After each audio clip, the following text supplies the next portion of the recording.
Good day mga kaabangers, andito po ulit tayo sa Binangonan Branch, Raymond Trading.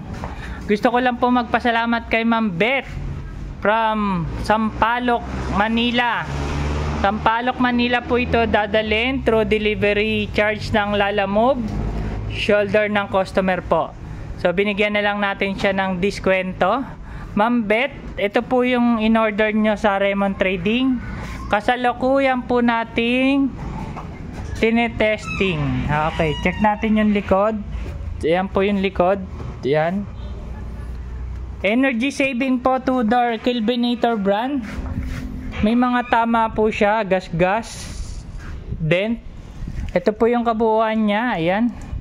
Umuusok na sa testing. Ayan. Lamig po. Nag-yellow na. Sa baba, LED light na po siya. Normal po nag-yellow rito. Ayan. Adjustable shelf. Yan po yung kabuuan na in-order nyo, Ma'am Beth. Maraming salamat po. Ulitin ko po. Barangay Dapitan, Sampaloc, Manila. I-deliver po itong unit. Maraming salamat po. Good day.